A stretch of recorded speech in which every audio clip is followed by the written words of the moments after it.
to the AAHOA Educational Experience. I'm Chip Rogers, and this week we will continue our three-part discussion on the BP oil spill. Almost 2 years after this man-made disaster, the economic reverberations are being felt continually in the Gulf Coast and around the nation. Joining me again this week is Jay Patel. He is the chairman and CEO of LHS Properties. Jay, thanks for being with us. And next to him is Wes Farrell, who is the president of Farrell and Patel Attorneys at Law. Thank you, Wes. And Ricky Patel, who's a partner with Farrell and Patel Attorneys at Law. Thank you for being with us. Thank you. And all three of you gentlemen have been involved at almost a day-to-day basis with the aftermath of this incredible disaster, man-made disaster, media-made disaster. I'm going to start with you, Jay. Just the economic impact of this is enormous. So here you are, you're a business owner, ready for a wonderful, this thing happened what, March or April? April so 20th. You're ready for middle of spring break, ready for a great summer season, and all of a sudden, way out in the middle of the Gulf Coast, where you can't see, there's oil just bubbling up by the thousands of barrels, and it begins to ruin your business. Yep. And this happened to hundreds of businesses, and how much is it worth? Well, the U.S. Travel Association recently did a study, and they've impacted by saying over $23 billion in damages in the next 3 years. We felt the impact at the latter part of June when the oil spill happened. The first 4 to 6 weeks was just everybody on pins and needles. But when they were unsuccessful in capping the oil spill, that's when the cancellation started by the dozens and hundreds of them. People just realized, wow, this thing is not going to stop. It's going to get crazier. And all of a sudden, it just destroyed our season. Our season usually starts like late March. And coming into June, it was just devastated by that time. And hundreds of people just realized this is not the place to go. What was interesting is I had some friends, because we live not too far off the Gulf Coast, who decided to just brave it, and they went down there and got these incredible deals on a hotel room right on the beach. And they said, "It's beautiful down here. I don't know what everyone's worried about." Right. Now you didn't know the environmental impact. I mean, people were wondering, there are oil particles in the water that are going to cause me health problems. But as far as the beaches were concerned, it didn't turn into the no. Yeah. No, we saw some tar balls coming ashore, but minimal. Unfortunately, the media focused on where the tar balls came in. Right. Louisiana, I think, was the biggest impact. Florida had some, but not as a blanket covered with the entire state with oil. But that's the perception people had in their minds. No matter where in Florida, just don't go to Florida. I mean, St. Right. Augustine really is nowhere near the oil spill. It's on the other side of the state. It's on the Atlantic coast. But they saw the effect because people just don't know where St. Augustine is compared to Pensacola, Florida, or Fort Myers. So Wes, BP understands, wow, we got a big problem, really big problem. Environmentally, we got a problem. And then it probably starts clicking to them, we're also going to have an economic problem here. What was their initial response? I think their initial response was the typical major corporation response. I think there was a outcry from people who knew they were going to be affected. I mean, when you have a few gallons of oil spilled, when you have a small spill, people react. But when you have over 100 million gallons of oil coming into the ocean, I think that it creates almost a panic. People in the Gulf didn't know when the oil was going to come, where it was going to come, how it was going to affect them, and it's when you're talking about that much oil, it really did unquestionably have a significant impact. This is governed by the Oil Pollution Act, which was put into place after Exxon Valdez, and the government, along with BP, put into place the Gulf Coast Claims Facility, which they committed $20 billion to this facility, which was supposed to be independent, which can give money to people in the interim before the litigation and between litigation, and hopefully settle claims. That's their goal. And the difference, I guess, would be that with the Exxon Valdez, it happened. With Katrina, the storm happened. The next day, you wake up, beautiful weather outside, and the whole city is destroyed. But with this, it was continuing to happen. So, I mean, it didn't just happen and stop. day after day and week after week the oil was continuing to flow. And so BP has their answer, but immediately, you know, whenever there's a crisis, you have government officials who have to do something. What was the response of government? Was it good? Was it bad? Or? So, once again, like any disaster, you'll see the government come in, you'll see media come in. As long as there's attention on this at that point, everyone wants to be in the limelight as if they're doing something. I believe the government did a good job in the beginning.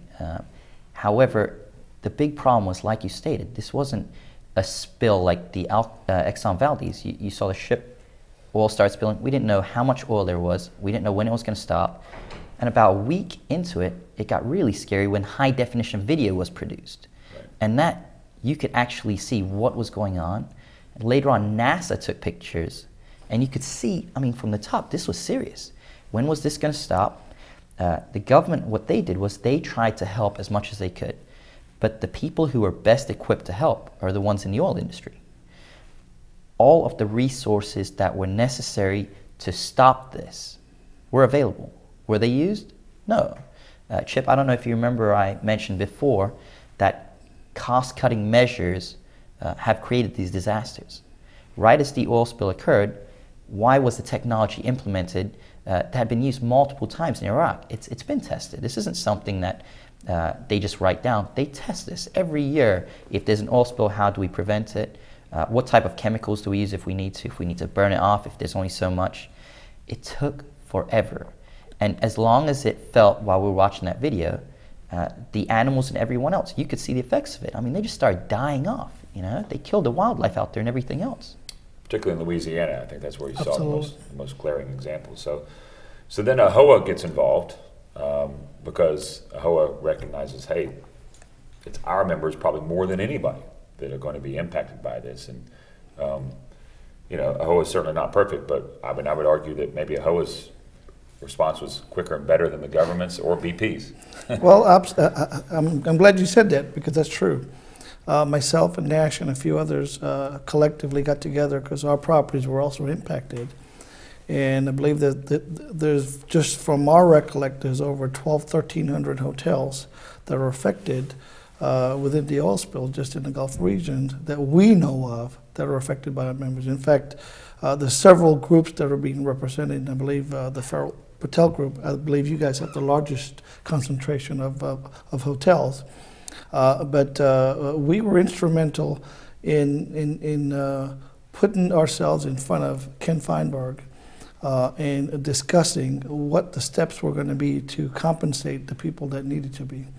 I remember back in August, our first meeting, when this was just starting out, we proposed a methodology that Ken Feinberg should use, which was an average of 3 years and actual losses. Fortunately, he implemented it. He started using it.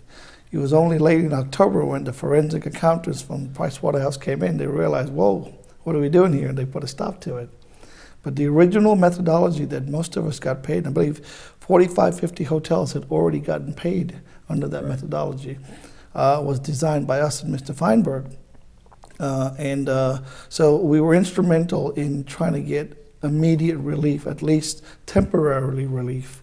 As you know, there's over 500,000 people claiming they wanted to get paid. We were more concerned about hotels because the indirect impact to hotels is the jobs that we employ. When our businesses aren't doing well, we have to lay off our housekeepers and our front desk and our maintenance guys. And these individuals depend on us to keep them employed. So our first strategic goal was to try to get capital to make sure we can make our payroll through these hotels. And in the beginning stages, we were very successful. We have a little less than 2 minutes to go in this segment. Wes, I want to talk about, he mentioned Ken Feinberg a couple of times. What is his role in this? How did he get put in that position to begin with? Ken Feinberg is the head of the Gulf Coast Claims Facility, which is the $20 billion fund which was established by BP and the government to help pay people for their losses. Ken Feinberg's role, and he's the head of Feinberg Rosen, a law firm, and his role is to oversee the entire facility. In our capacity, we have met with Ken many times, and and with AAHOA on occasions, and they've been very helpful. AAHOA has been at the forefront of making sure that the membership is properly protected. We have many experts that we utilize, and certainly AAHOA with their resources in terms of data and understanding of the hospitality industry is a great resource. So Ken Feinberg is supposed to be the arbiter of handing out the money and making sure that the right people get the right money, that nobody who doesn't deserve it comes in and gets it, and that the people who do deserve it actually get the money, right? Exactly. And it's, keep in mind they're dealing with hundreds of thousands, possibly millions of claims of all different kinds, shrimpers, crabbers, longshoremen, people who are outside of the hospitality industry as well. Right. All right, well, we've got to take a quick time out, but we're really just getting into this. I want to talk about what happens with the settlements and how you, as someone who may believe that you've been injured, can be compensated through this fund and the process for doing that. And we'll do that coming up right after the break. Welcome back to the AAHOA Educational Experience. I'm Chip Rogers. This week, my guests, Jay Patel, Wes Farrell, and Ricky Patel. Thank you, gentlemen, for being with us. Thank you. Talking about the BP oil spill, and before we went to break, Wes was talking about Ken Feinberg. He's heading up this organization to take the $20 billion that was put up. Was all $20 billion from BP? So the $20 billion has not been put into an escrow. It's pouring over into as they need it. The $20 billion initially is from BP, but then they'll be indemnified by the other 160 companies. Right. But getting back to what Wes Farrell stated about Ken Feinberg, I think it's very important that the audience knows about Ken Feinberg, as far as we know what position he was put in, but what was the work that was actually performed by Ken Feinberg? He was put in as a neutral arbitrator. However, there's been many concerns. Judge Barbier, who's actually overlooking the whole case, has actually stepped in and made sure that everyone knows that he is not a neutral arbitrator. Look at it like the legal system. Imagine there's a plaintiff, a defendant, and a judge. Ken Feinberg is supposed to be the judge. BP is the defendant, and our clients would be the plaintiffs. In our system, it would be equivalent to BP paying the judge in the middle of the case, because that's what's going on. Ken Feinberg is paid, I believe, $1.25 million. Is that correct, Jay? Per month? Per month. Good work if you can get it. Yeah, but here's the great part. He started off at $850,000 a month, and they said every 3 months we'll evaluate how you're doing. Well, the correlation, and I may be completely off on this, but the correlation's been the less checks that go out, the more bonuses our friend Ken Feinberg's getting. So as far as being a neutral arbitrator, I'm not sure. It was a very smart move as a corporation, but once again, saving a couple dollars hurts the majority. So he gets paid, starts off with a very handsome salary to begin with, and then gets paid more on an ongoing evaluation. Of course, they're not going to admit that the increase in pay has anything to do with the Of course not. Never. Of course not. constraint of payments, right? No. But I mean, that is interesting, because if he's supposed to be the independent arbiter, getting paid by one side or the other, regardless of which side, that's not. I mean, I don't. That the perception can't be that that's fair. Exactly. The argument from his end is that who else should pay it? Who else should pay his salary? I think what we've seen is that when you have a system like this, it's led to a lot of frustration. I think the results kind of speak for themselves. I think some people have been paid, and I don't think they are doing everything wrong. But I do think that things could be better, and I do think that there's a lot of people suffering in the Gulf that should be made whole that have not been. So how do you gauge, let's say you're a business owner, Jay, in the Gulf Coast region, and let's say you're not on the beach, where I think that would be really easy to figure out. I'm on the beach, this happened, I got destroyed. Let's say you're off the beach. How do you figure out, hey, I've been injured here, I'm owed some form of compensation, who do I go to? And what do I ask for? Well, it's simple. The original methodology we proposed was we took the last 3 years of average numbers, and I'll give you an example. If I grossed $40,000 in January, and then this year after the oil spill I only did 20, there's a $20,000 economic impact loss. and take into consideration the average increase in the country, and there's tons of data available. That's the most honest way to do it. We believe they realized under that methodology the payout was huge. And so they come up with their own methodology about taking like-kind properties that were not affected and then like-kind properties that may be affected and coming up with an average, which really diminished the value of the payment by 80%. By 80%, based on what we projected our losses were and what they're paying out is 80% less. And that's just a methodology that they believe is the right methodology because it makes economic sense for BP. No disrespect to Ken, I've met with him more than a dozen times. He seems like a great fellow to have a beer with, but when it comes to paying out, he doesn't make all the decisions. You know, he has the ability to make decisions on small $25,000, $50,000, $100,000 claims, but the large claims, I believe, strongly believe, that BP still has a say-so in this matter, even though they've denied it. But the claims do not get paid. Anything above a certain amount are scrutinized, and decisions aren't made. They've been delayed, continuously delayed on these payments. And they know they're legitimate claims. Right. I mean, 2011 interim payments just started to come out this week. Here we are, December. We're 1 year behind, and they haven't paid anybody 2011 interim claims. Forget settlement. We're only talking what the actual damage, not based on what we think, based on what you think, they still haven't paid. So of the $20 billion that they pledged to pay, how much has actually been paid out? To date, the last update, I believe, was $5.5 billion. So they're about a quarter of the way there. Right. And what is the process? So I'm a small business owner, and I don't think I need to hire an attorney. Do I just walk into Ken Feinberg's office and say, hey, I've been injured, give me some money? I mean, how do you do this? Well, there's a process. You file a claim with the Gulf Coast Claims Facility. You can do it without an attorney. You can do it with an attorney. You can do it, with your own team of experts, or there's a system and there's a website you can go to and do that process. And Ricky, so how difficult is the process? I mean, surely you guys are experts, but I mean, I would assume there are attorneys up and down the Gulf Coast who now, a couple of years into this, have a lot of expertise in going through this process. Right. It's like a sliding scale. Initially, after the oil spill, when GCCF was put into place, it was very easy. I'll tell you that. There was a standard form. You put in your losses, and I believe they stated within 24 hours they were having checks just sent out.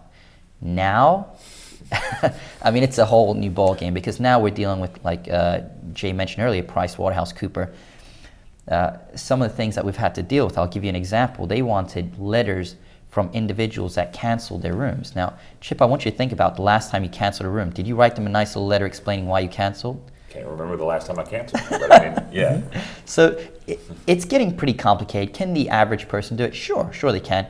The only thing is, you have to look at these claims almost like a business interruption claim, like an insurance claim. You're going to get denied. And if you do get through, it may not be the full amount. Now, as Wes stated, there are people that are getting paid the full amount. However, with our experience in this, they try to deny in the beginning in hopes that the people don't come back and feel like we stated earlier, it was just the economy or whatever else. What they want to do is they want to go ahead, they want to go to the website, the Gulf Coast Claims Facility, they want to look at all of the information, and they want to submit this information as soon as possible. The trial is getting ready to start in February of 2012. After that starts, it's not going to be as easy to be facilitated by the Gulf Coast Claims Facility. So quickly, we have less than a minute to go. What is the time period that? Yeah, keep in mind also that it's not just the Gulf Coast Claims Facility. That's not the only way someone can recover for their losses. There's also federal litigation that's based out of New Orleans, and the issue is when you're with just the claims facility and you're not represented by someone who can actually bring your claim to a court, you don't necessarily have the opportunity to be pursuing all avenues of recovery. The Gulf Coast Claims Facility is one avenue that we pursue for our clients, and we think it's worth exploring for anyone, but it is not the only one. And certainly, I think everyone should keep all their options open and understand that there is a litigation going on, and there's potentially an opportunity to make far more than what you're able to get from the Gulf Coast Claims Facility from the federal litigation. There's no guarantee of that, but it is another option, and it's one that does require, in most cases, an attorney. We're out of time, but we got another show to talk about this because I want to follow up on that, and if you are interested in this, and I hope you are, you'll have to join us in the next program. So for Ricky Patel and Wes Farrell, and of course Jay Patel, thank you, gentlemen, for being with us again this week. Thank you. Thank you. We'll be back next week to talk more about this BP oil spill and the impact it's having on the entire economy of the Gulf Coast region. I'm Chip Rogers for AAHOA. You can reach me, chip@AAHOA.com. That's chip@AAHOA.com. We'll see you again next week.